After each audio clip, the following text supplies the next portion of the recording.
103,5 TR Radio, musik dan informasi terbaik. Halo, apa kabar untuk Anda sahabat TR sudah menantikan Talking Line untuk edisi hari ini ya. Di siang yang cukup panas di luar tapi semoga dingin di dalam ya. Kita bersua kembali dan apa kabar juga untuk mitra TA TV yang saat ini sedang menyaksikan Talking Line dari TR Radio. Baik, sahabat TA, untuk Anda kita akan hadirkan satu tema menarik yaitu berkaitan dengan pendidikan di era digital dan juga persiapan tahun ajaran baru 2021-2022. Karena pendidikan di era digital ini adalah sesuatu yang harus mengintegrasikan teknologi informasi dan komunikasi ke dalam mata pelajaran. Jadi berkembangnya pendidikan di era digital ini maka memungkinkan siswa akan bisa mendapatkan pengetahuan yang lebih lagi, lebih cepat dan juga lebih mudah.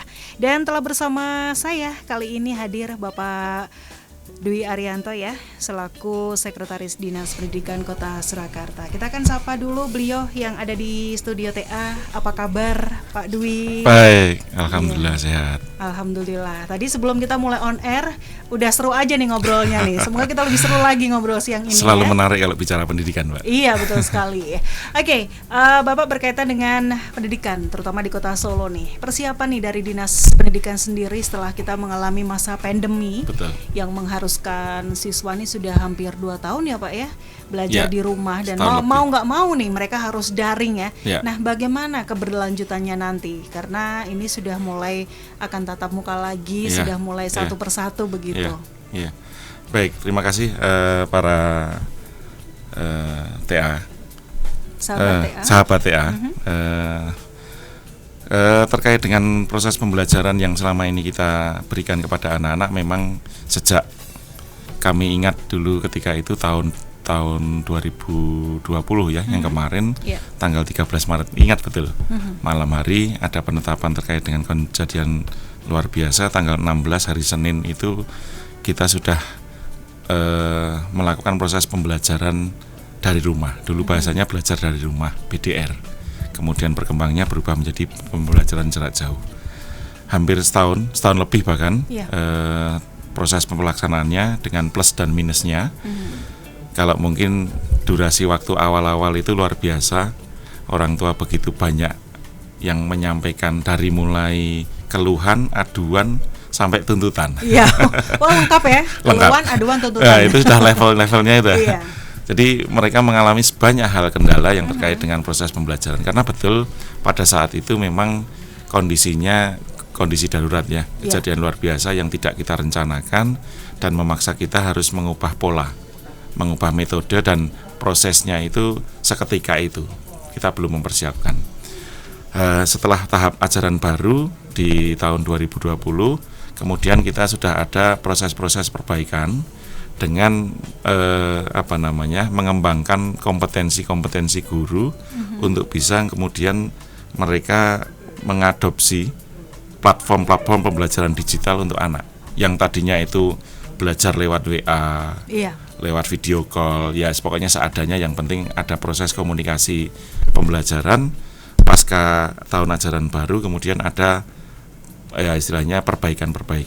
Ada kemudian satu sekolahan itu menentukan platform tertentu untuk kemudian dia bisa melakukan proses pembelajaran untuk siswanya. Agak lumayan tertata. Walaupun tadi keluhan, aduan dan tuntutan itu belum reda. Iya, betul. Karena ternyata di dalam proses pembelajaran jarak jauh ini banyak hal yang satu yang paling banyak itu ada kendala perangkat dan jaringan.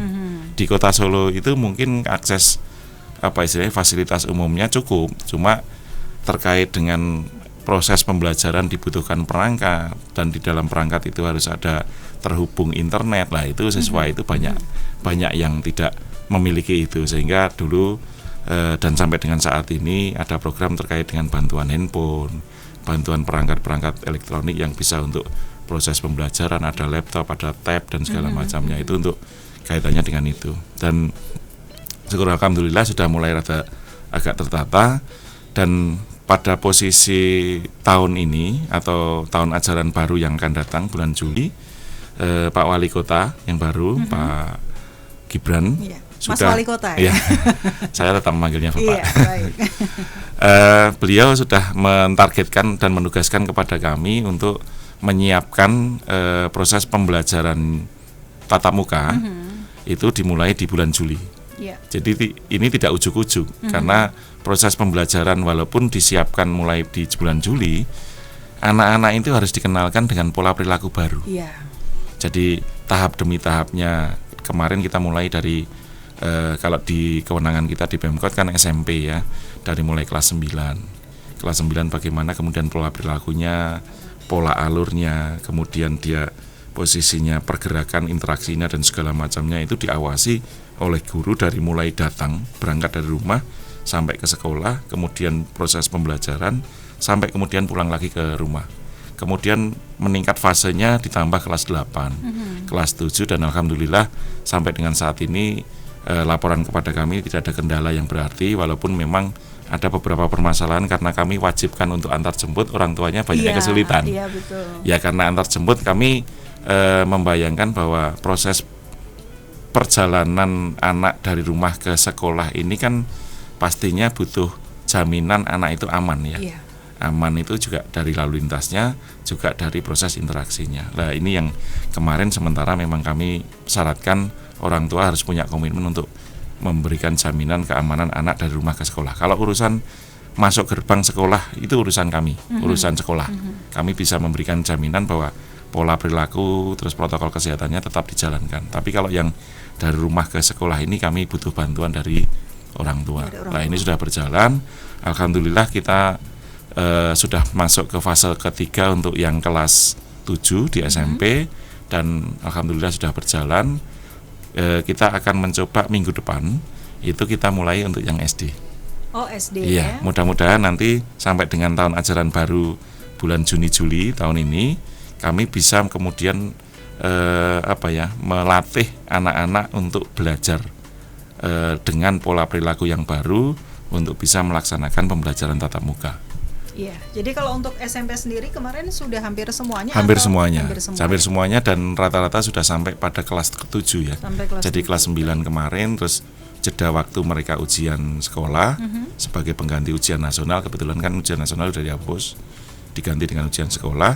Kemudian sudah masuk fase kedua itu kelas 8, baru kemudian fase ketiga kelas 7. Jadi bertahap, ini sama-sama belajar. Siswa belajar pola perilaku, guru dan bapak ibu kepala sekolah belajar mengelola. Betul. Ya dan kalau kemarin untuk SMP kan sudah masa percobaan ya, sudah berjalan dan kemudian kita akan menuju ke SD juga sekarang ini. Nah ini bagaimana dengan siswa-siswi sendiri kemudian guru-gurunya juga? Ini mungkin ada komentar-komentar apa gitu Pak?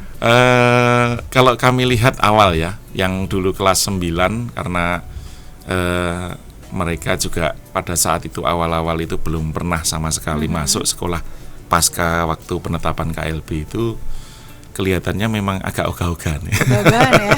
Semangatnya belum muncul. Sama seperti dengan yang tadi kami pagi tadi mencoba untuk memonitor proses untuk simulasi latihan untuk kelas 5 karena yang kelas 6 kan sudah ujian, proses pembelajaran sudah selesai.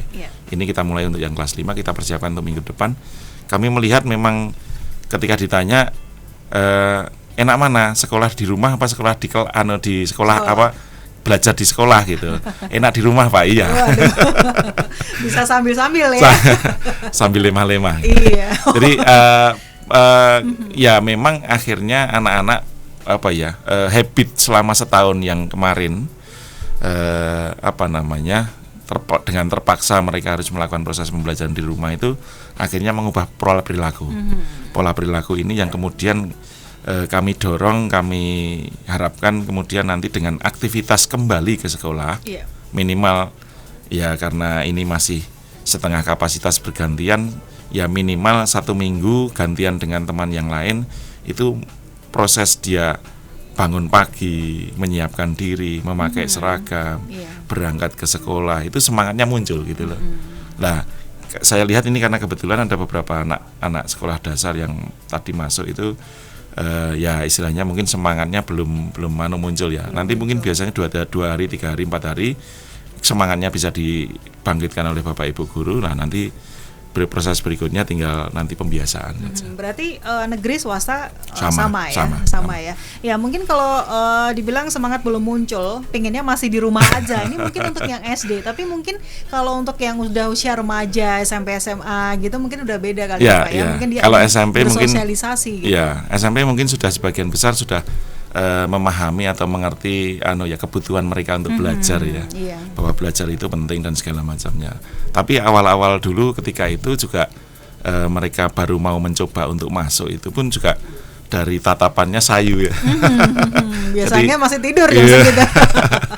Kalau yang dulu ketika sebelum pandemi, kalau kita melihat pagi hari itu kan sebuah semangat yang baru ya untuk beraktivitas dan segala macamnya. Karena itulah mungkin karena suasana yang terbangun saat ini memang protokol kesehatannya harus ketat. Anak tidak boleh sembarangan dia kesana kemari, tidak boleh sembarangan dia berinteraksi, dia harus tetap menjaga. Ini kan dalam masa pelatih atau masa berlatih untuk mengubah pola perilaku yang baru. Lah anak baru belajar masuk kelas, duduk belajar. Ya mungkin ada tingkat kebosanan ya, tingkat kebosanan tertentu karena ya istilahnya tadi terkesan proses pembelajarannya agak kaku, tapi memang karena untuk menerapkan pola perilaku yang baru itu memang harus agak dipaksakan supaya mereka tetap betul-betul memahami bahwa apa yang dilakukannya itu menjadi bagian yang harus dijalankan. Iya, dan banyak juga nih para murid yang mungkin terkaget-kaget iya. ketika masuk ya sekolah lagi setelah kemarin. Yang jelas seragamnya ada yang nggak muat. Iya, seragamnya banyak yang nggak muat nih pakainya. Iya. Terus udah gitu sampai sekolah ternyata sekolahnya udah beda wajah. Banyak yang berbenah diri, berlomba-lomba untuk memperbagus sekolahnya seperti itu. Ini memang dari Dinas Pendidikan yang ayo semuanya berbenah atau dari masing-masing aja nih Pak? Jadi kalau kemudian terkait dengan PTM atau pembelajaran tatap muka itu sekolah kami wajibkan untuk menyiapkan atau melakukan self assessment atau menilai diri sendiri terkait dengan checklist kesiapan. Checklist kesiapan itu salah satunya yang indikator atau instrumennya adalah terkait dengan ketersiapan sarana prasarana. Apakah itu sarana cuci tangan, petunjuk, pengaturan jalur, kemudian ada rambu-rambu, penunjuk arah dan segala macamnya itu memang kami minta untuk disiapkan jauh-jauh hari, bahkan kami sudah melakukan proses persiapan ini di Oktober dan November tahun kemarin. Walaupun kejeda waktu tren naik ya, sehingga kemudian prosesnya dikembalikan menjadi daring. Kita sudah mulai lagi di bulan kemarin, Februari, Maret, April, kita persiapkan betul-betul dan harapannya supaya nanti tiap-tiap sekolah kami punya panduan, punya pedoman, dan kita juga merujuk dari Kementerian Kesehatan sehingga sekolah itu ketika mau menyiapkan itu tidak kemudian besok masuk gitu, nggak bisa. Mereka harus kemudian menyiapkan penetapan petugasnya siapa, siapa melaksanakan apa, kemudian sanprasnya apa yang disiapkan, kemudian pembagian jadwal anaknya, siapa yang duluan, siapa yang belakangan, itu harus disiapkan betul. Baru kemudian kalau sudah kita akan praktekkan simulasi latihan proses untuk pembelajaran. Dan kalau untuk khususnya di Kota Solo ini sendiri Pak, berkaitan dengan prestasi kemudian karena kan biasanya dulu ada yang berlomba-lomba ikut ajang kompetisi apa-apa. Betul. Untuk sekarang ini pada masa pandemi dan kemarin sempat daring cukup lama, ini apakah ada peningkatan atau stagnan aja nih? Biasanya murid-murid kan ada yang teladan, kemudian dapat prestasi apa, olimpiade dan lain sebagainya. Kalau secara keseluruhan memang agak turun angkanya ya. Karena memang bukan karena kita tidak berprestasi, tapi lebih karena pelaksanaan kompetisinya itu banyak yang ditunda atau bahkan ditiadakan. Tapi beberapa sekolahan yang beberapa kompetisi yang bersifat daring dan bisa diikuti oleh sekolahan, dari sekian banyak sekolahan yang ada di Surakarta juga banyak yang mengikuti. Kemarin ada beberapa sekolahan misalnya SMP 13 itu ikut kompetisi inovasi sampai ke luar negeri. Itu luar biasa, juga masuk pada prestasi. Kemudian ada beberapa sekolahan yang lain yang siswanya itu berprestasi di bidang olahraga, itu juga jalan. Walaupun mungkin sekarang metode pertandingannya beda. Kalau dulu kan kalau olahraga tanding bertemu. Lah sekarang pakai video. Video dikirim. Nah itu memang gitu. Sekarang metode atau sistem kompetisinya berbeda lah. Berupaya tetap dalam masa pandemi ini kita tetap menggunakan tetap berupaya untuk tetap berprestasi. ya sesuai dengan kemampuannya gitu. Oke. Baik sahabat TA dan juga mitra TA TV, jangan kemana-mana ya. Terus bersama dengan kami di Talking Line dari 103,5 TA Radio Musik dan Informasi Terbaik.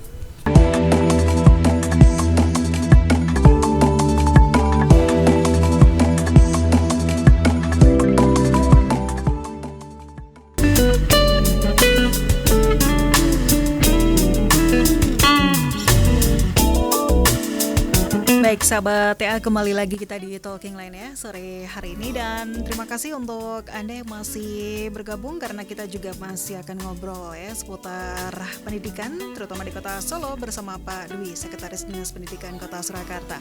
Baik Bapak, kita akan lanjutkan lagi ngobrol seru kita ya di siang ini. Sebelum kita masuk ke nanti akan ada PPDB ya di tahun 2021-2022. Sebelumnya mungkin tadi sempat akan diceritakan nih keseruan apa yang nanti akan diketahui ketika mungkin anak sudah mulai masuk kembali dengan new normal dia sekolah. Kalau mungkin anak SD kelas 6, SMP itu mungkin masih bisa teratur ya. Tapi gimana nanti kalau anak kelas 1, 2, 3 SD ini nanti persiapannya apa nih Pak? Jadi kemarin pengalaman 4 minggu kemarin ya, kami menyiapkan untuk yang SMP, mereka sudah masuk fase ketiga.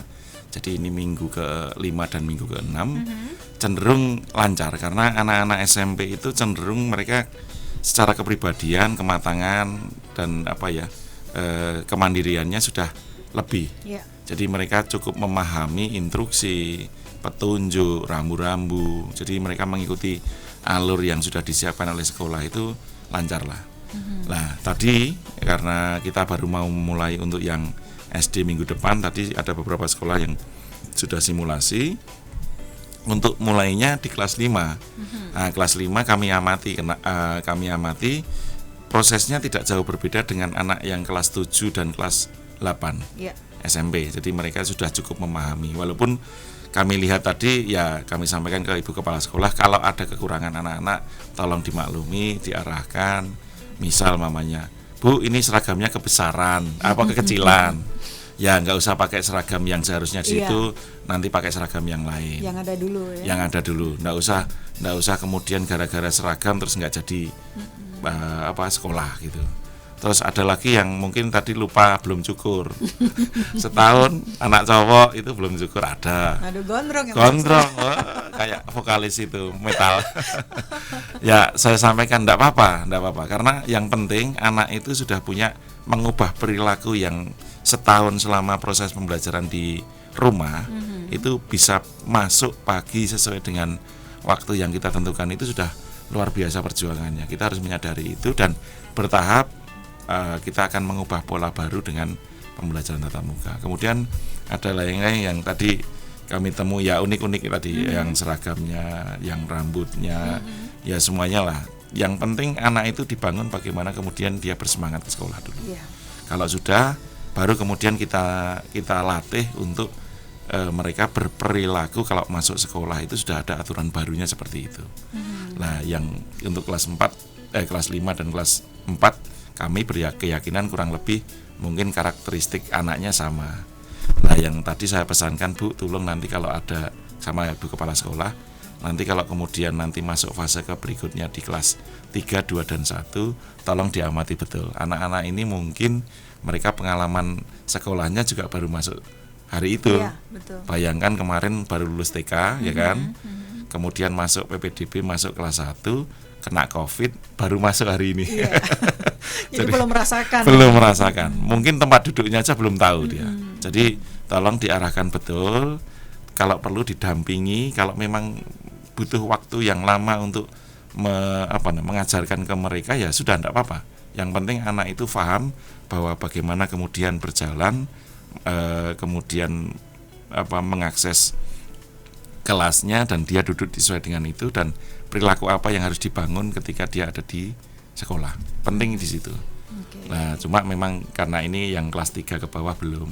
Karena baru kelas 5, tadi baru saya pesankan saja ke Bapak Ibu Kepala Sekolah dan gurunya untuk betul-betul diamati dan diarahkan supaya mereka yang yang mungkin menurut penilaian kita mungkin belum belum siap ya untuk bisa mengikuti petunjuk, konsisten dengan menjaga protokol kesehatan, nah itu bisa betul-betul bisa mematuhi, karena itu menjadi prinsip kita. Iya, jadi memang harus ekstra sabar nanti Bapak Ibu guru ya. Ya istilahnya Bu guru dan Bapak gurunya itu ya belajar untuk kemudian mengulang kembali, mengatur anak-anak supaya mereka patuh dengan protokol kesehatan. Iya, gimana kita tahu banget ya kalau anak-anak tuh pasti akan lari-lari ya, biasanya kan kayak gitu. Lari-lari sama tukar masker. Gitu. Ya, iya. Bayangkan. Kalau nggak ini tempat minumnya juga. Aduh, jangan sampai ya. Iya. Oke, dan kembali kita masuk ke persiapan tahun ajaran baru nanti. Iya. Sepertinya memang juga anak-anak udah nggak sabar lagi bisa kembali berinteraksi secara sosial juga di sekolah ya. Nah, bagaimana dengan proses masuknya nanti, Bapak? Iya. Jadi kami harapkan untuk yang kelas saat ini kelas 1 naik kelas 2 sampai kelas 5 naik ke kelas 6 untuk yang SD dan untuk yang SMP ini kan prosesnya nanti mereka nanti akan belajar sampai dengan bulan Juni-Juli. Baru kemudian ada kenaikan kelas, nanti harapannya Juli kita mulai untuk tahun ajaran baru. Nah, untuk yang penerimaan peserta didik baru, mekanismenya kurang lebih kita menggunakan kebijakan yang sama dengan yang kemarin. Ada mekanisme jalur-jalur yang di dalamnya sudah diatur mengacu pada ketentuan Permendikbud. Kita sudah punya perwali yang mengatur secara lokal atau secara daerah, yang di situ mengatur zonasi. Zonasi itu mekanismenya dengan menggunakan penghitungan jarak. Kemudian ada prestasi, walaupun memang nilai UN sudah tidak ada, tapi ada nilai hasil kelulusan yang kita gunakan. Tapi persentasenya sedikit. Sebenarnya prestasi itu sudah nggak relevan lagi karena sekarang sudah tidak ada lagi UN. Kemudian tapi kita tetap masih fasilitasi dengan kuota, tapi hanya sedikit. Kemudian ada jalur afirmasi, ini yang prioritas untuk yang gakin, keluarga miskin. Jadi ada beberapa, ini kan sebagai bentuk intervensi dari pemerintah dalam kondisinya untuk bisa sebagai bagian dari pengentasan kemiskinan. Intervensi yang paling efektif memang di pendidikan. Nah itu ada kalau kita katakan privilege ya, ada keutamaan yang bisa digunakan oleh dari kelompok keluarga miskin itu untuk bisa mengakses pendidikan sesuai dengan yang diinginkan. Kemudian yang terakhir afirmasi itu termasuk juga di dalamnya disabilitas atau anak-anak yang berkebutuhan khusus. Kita punya program pendidikan inklusi. Yang terakhir terkait dengan mutasi. Bisa saja mungkin ada aparat baik TNI, Polri, ASN yang penugasannya lintas provinsi dan kebetulan dia punya anak usia sekolah dan masuk, itu kita fasilitasi dengan mekanisme itu. Ini sudah taraf sosialisasi. Kita harapkan nanti bulan Mei ini sudah proses untuk pendaftaran. Tanggal 24 itu untuk yang kelas khusus olahraga. Kita punya program KKO di SMP 1. Ya? Itu memfasilitasi anak-anak yang punya bakat khusus. Itu ada jalurnya sendiri. Jadi kita sudah buatkan jadwal mulai bulan Mei ini sampai dengan bulan Juni. Harapannya nanti Juli mereka sudah bisa masuk. Yeah. Oke, itu untuk SMP. Ya. Dan kemudian kita akan mengintip sedikit nih Pak untuk yang SMA. Nih bagaimana nanti? SMA memang secara kewenangannya menjadi Provinsi, bagian kewenangan provinsi ya. Tapi memang kemarin ada kurang lebihnya kalau mekanismenya sama. Dalam arti karena yang dirujuk itu sama-sama dari Permendikbud yang mengatur tentang PPDB, tapi ada keunikan di dalamnya.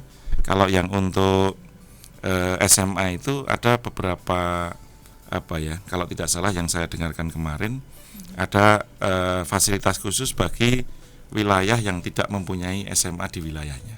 Misal umpamanya Pasar Kliwon itu mendapatkan kuota khusus di beberapa sekolahan. Nah nanti mungkin bisa dicari referensi yang lebih jelas terkait dengan regulasinya, sehingga nanti pilihan-pilihan sekolahan kemudian terkait dengan jarak tetap menggunakan mekanisme jarak. Yang kami dengar kemarin beberapa siswa SMP kelas 9 di sekolah di wilayah Solo ini diminta untuk melakukan verifikasi dan validasi data tempat tinggal sesuai dengan data kependudukannya ya, termasuk menentukan titik koordinat. Kemungkinan itu nanti yang akan digunakan sebagai dasar pengukuran terkait dengan jarak. Itu kalau yang jarak titiknya dari mana sih Pak sebenarnya? Kalau yang SMA kemarin kelihatannya menggunakan alamat KK, otomatis dia menggunakan titik koordinatnya rumah ya. Itu sebenarnya sudah kita lakukan kemarin, cuma kita tidak menggunakan titik rumah karena memang harus mengumpulkan data sedemikian banyaknya. Kita kemarin menggunakan bahkan kita sudah melakukannya tahun kemarin, kita menggunakan titik koordinat RT. RT itu dalam satu wilayah kemudian diambil titik tengah. Titik tengah di RT itu kemudian ditarik pada sekolah yang dituju atau yang dipilih.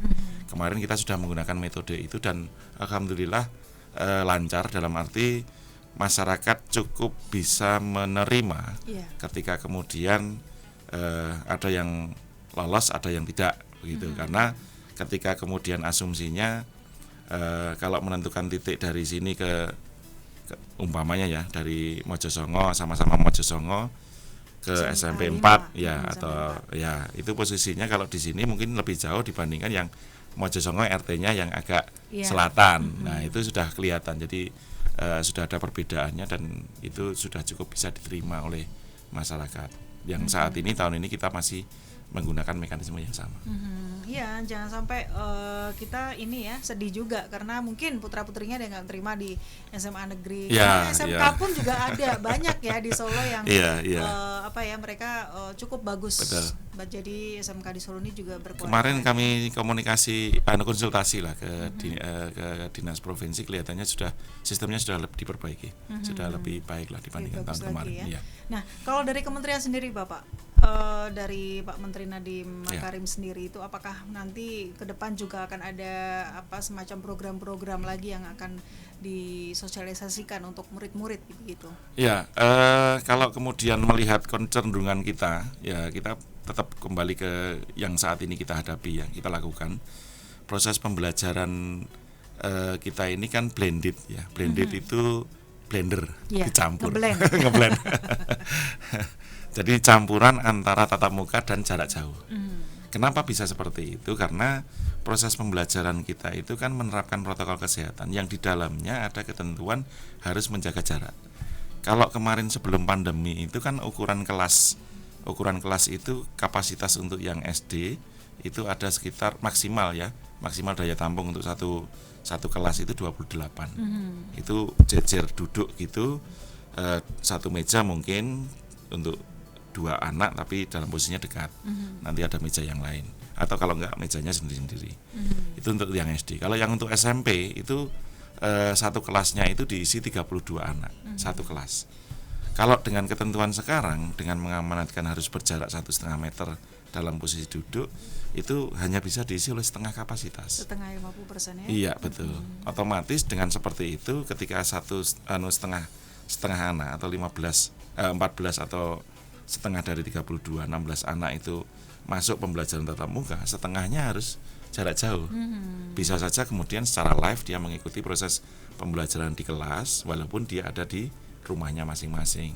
Itu yang kita sebut blended. Jadi memang tetap pencampuran antara tatap muka dan jarak jauh. Lah, hal seperti ini yang menuntut kita untuk meningkatkan kapasitas bagaimana kemudian menggunakan metode campuran ini untuk kemudian bisa memberikan layanan pendidikan kepada anak secara tatap muka sekaligus pembelajaran anak secara jarak jauh di rumah. Tentunya ya tadi kalau kita bicara sejak awal kemampuan digital guru harus ditingkatkan. Iya, betul. Kemudian sarana prasarananya juga harus di-upgrade sehingga setidaknya anak-anak yang di rumah itu ketika gurunya ngajar walaupun dia fokus pada anak yang ada di kelas tapi anak-anak di rumah bisa tetap mengikuti. Nah ini sampai dengan proses pembelajaran kelihatannya ke depannya nanti akan seperti itu. Kemarin ada opsi yang lain. Apa itu? Ketika kemudian supaya kan ini setahun anak-anak ketertinggalan ya.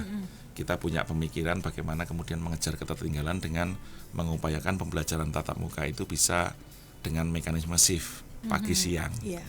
Jadi PTM-nya nggak diselang seminggu ganti karena kapasitasnya memang hanya setengah. Kita mencoba untuk menawarkan pagi siang. Saya baru menyampaikan tadi pagi saya komunikasikan ternyata kendalanya di guru. Karena gurunya terbatas.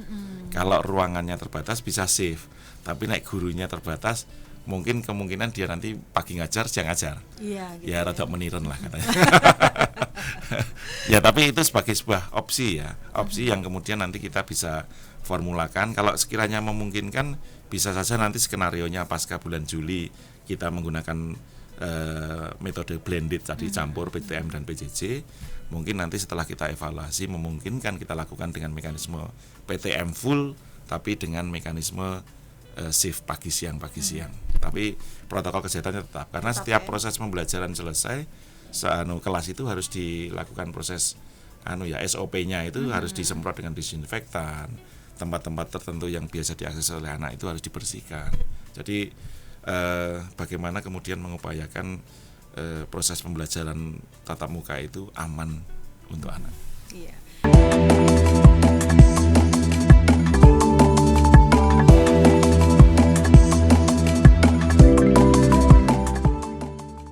Nah, kalau biasanya nih Pak, dulu kan kalau anak sekolah tuh kan ada apel pagi, upacara lah dan lain sebagainya. Nah, nih sekarang nih gimana nih? Langsung masuk kelas atau masih tetap ada semacam kayak apel pagi gitu Pak? Dijemur dulu kan? Dijemur dulu ya. Sekarang udah gak zaman jemur tiang bendera ya Pak?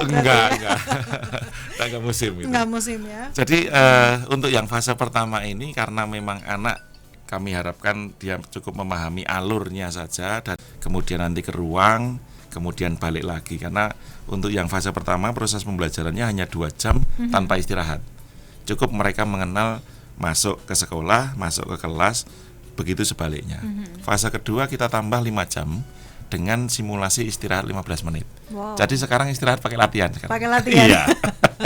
Istirahat yang seperti apa yang boleh. Sementara istirahatnya mereka tetap di kelas, bawa bekal sendiri, kantin kita nggak buka, karena posisinya kita belum bisa menjamin kantin itu bisa menerapkan protokol kesehatan, sehingga kita berikan istirahat. Jadi durasi dari 2 jam menjadi 5 jam itu kita selingi dengan istirahat, tapi dia istirahatnya di kelas. Dan posisinya dia tetap pada posisi duduk. Kalau sekiranya istirahat itu mau ke belakang atau apa, ya ada protokolnya. Atau kemarin kami sampaikan kepada Bapak Ibu guru, dalam fase kedua dan ketiga itu dimungkinkan anak boleh mengakses ke layanan penunjang lain. Misal anak mau baca buku di perpus, boleh. Ada protokolnya. Ketika masuk seperti apa, jaga jaraknya atau penataan kursinya seperti apa. Atau ke lab komputer misalnya. Lab komputer, ke ruang ibadah, itu boleh dalam posisinya. Jadi dari fase pertama yang hanya duduk di kelas mendengarkan proses pembelajaran, sampai kemudian kita kembangkan perilaku anak untuk bisa mengakses. Kalau sudah terbangun perilaku, setiap mau ke sini harus seperti ini, mau ke sini seperti ini, harapannya kan nanti kemudian ke depannya semuanya bisa aman. Lah kaitannya tadi bicaranya, kegiatan fisik boleh nggak? Untuk fase ketiga, sepanjang nanti guru dan kepala sekolahnya dalam posisinya siap, kami berikan kelonggaran untuk bisa mengimplementasikan kegiatan pelajaran olahraga tapi dengan protokol kesehatan. Sejauh mana kemudian mereka menerapkan. Misal tadi mungkin di lapangan dengan berjarak, apa yang dilatih, bagaimana pergerakannya, itu harus diskenariokan, harus diajarkan, sehingga betul-betul apa yang dilakukan walaupun dengan aktivitas fisik, karena olahraga kan sebenarnya diperbolehkan. Cuma dia harus menerapkan protokol kesehatan. Lah, protokol kesehatan yang seperti apa yang diperbolehkan untuk dijalankannya aktivitas fisik di sekolahan. Kalau untuk yang kegiatan ekstrakurikuler yang lain, untuk yang fase ketiga kami belum izinkan. Ya, jadi ini memang tidak harus untuk anak aja ya, untuk para orang tua nih. Betul. Juga di rumah nih harus habitnya dirubah nih. Jadi jangan anaknya aja dituntut gitu ya Pak ya. Benar. Harus bangun pagi, nah tapi orang tuanya juga nggak nyuruh tidur kalau malam. Pengalaman gitu. Kemarin itu sebenarnya yang potensi untuk memberikan ancaman paparan itu bahkan malah orang tua. Ya, karena anak itu sebagian besar di rumah. Sing sobo kan bapaknya. Iya ya, kerja didik kerja. Ya. Lah, cuma tadi kalaupun mereka beraktivitas itu jangan lupa bahwa sebenarnya para orang tua itu punya kewajiban juga untuk menjaga protokol kesehatan. Kalau kemudian mereka masuk ke rumah, kemudian adabnya kemudian harus mencuci tangan, mencuci kaki, ganti baju, bahkan disarankan untuk mandi, ya itu yang harus dilakukan. Karena apa? Kalau kita melakukan seperti itu berarti kita melindungi keluarga kita. Dengan seperti itu anak-anak juga tidak berpotensi untuk terpapar, dan dia bisa menjalankan aktivitasnya, karena sebagian besar anak-anak itu kan aktivitasnya kan di lingkungan rumah ya. Iya, betul. Yang paling banyak keluar itu kan para orang tua. Nah, kalau kemudian tiap-tiap orang tua itu bisa menjalankan protokol kesehatan seperti itu, saya yakin kok kemudian kita bisa aman menjalankan aktivitas apapun. Jadi nggak pusing lagi nungguin anak belajar di rumah, ya kan? Kalau ingin anaknya belajar di sekolah, ya kita harus sama-sama mendukung itu dan membantu dengan perilaku yang baru. Iya, oke, kita akan tunggu nanti ya. Semoga simulasi berjalan lancar Insyaallah, nanti. Di bulan Juli ya. Juli kita momentumnya Pak Wali ya. Masuk. Pak Wali menginginkan Juli itu sudah mulai. Kalau saya optimis SMP sebagian besar sudah berjalan, hanya tinggal SD saja. Kalau SD mungkin kalau kelas 4, 5, 4 itu sudah dalam posisi aman, mungkin kami bisa. Kalau yang 3, 2 kami lihat nanti perkembangannya. Kalau sekiranya memang berjalannya baru separuh kelas 5 dan 4 saja, kelas 3 masih PJJ karena secara perilaku belum memungkinkan, ya tidak apa-apa. Yang penting prosesnya berjalan. Ya, kemarin sempat ini nggak memantau nggak untuk Pak Wali sendiri? Oh iya, beliau sangat memantau ya. Sangat. Jadi sampai kemudian beliau mengidentifikasi. Ada juga beberapa guru yang diingatkan, karena ternyata melatih itu tidak hanya siswa ya, gurunya juga membiasakan protokol kesehatan terkait dengan penggunaan masker, kemudian beraktivitas, berinteraksi, berkomunikasi, menjaga jarak itu memang kelihatannya memang harus menjadi kebiasaan kita yang baru. Nah, beliaunya memantau, bahkan memperingatkan. Terus ada juga beberapa siswa yang dimotivasi ya, memberikan semangat pada mereka bahwa memang ini yang harus dilakukan supaya anak-anak tetap bisa belajar. Oke. Baik, ini sudah jamnya. Waduh. Overtime ya. Overtime. Waktunya nggak cukup banget nih Pak. Ini kayaknya besok menjelang PPDB lagi ya. Kita ngobrol lagi. Betul. Dan mungkin ada pesan-pesan sekali lagi untuk sahabat TA, masyarakat khususnya para siswa dan juga orang tua. Ya. Jadi para masyarakat yang mendengarkan siaran pada sore hari ini, kami berharap dukungannya untuk bisa menjalankan proses pembelajaran tatap muka ini sebagai solusi untuk memberikan layanan pendidikan kepada anak. Kita sudah punya pengalaman dalam kurun waktu 1 tahun kemarin, kita tahu plus minusnya. Hanya saja kita berharap supaya untuk mengejar ketertinggalan yang tidak bisa kita layani dengan sebaik dan semaksimal mungkin, akan kita laksanakan pada proses pembelajaran tahun ajaran yang akan datang. Tapi tentunya bahwa interaksi anak itu sebagian besar bukan hanya di sekolahan. Kalau di sekolahan paling jam 7 sampai jam maksimal jam 2 lah. Sebagian besar itu kan ada interaksinya di rumah dan tempat tinggal keluarga. Lah, proses terkait dengan pola perilaku mereka itu kita bentuk, kita bangun, kita latih di sekolahan. Harapannya kita dibantu juga dilatih dan dibiasakan juga di rumah. Minimal diingatkan setiap pulang sekolah, diingatkan untuk selalu cuci tangan, ganti baju, cuci kaki, membersihkan diri dan segala macamnya, dan itu menjadi habit, otomatis nanti kita aman. Supaya PTM enggak maju mundur cantik-cantik lagi ya. Gitu ya, maju manja. Pokoknya maju terus. Maju terus ya. Siap.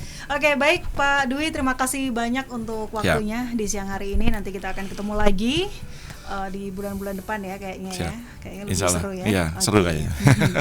Baik, sahabat TA dan juga mitra TA TV, demikian ngobrol kita di Talking Line bersama dengan Pak Dwi Aryatno dari Sekretaris Dinas Pendidikan Kota Surakarta. Kita akan ketemu lagi di lain waktu. Terima kasih atas kebersamaan Anda. Saya Rina Andrea pamit. Selamat siang dan tetap jaga kesehatan.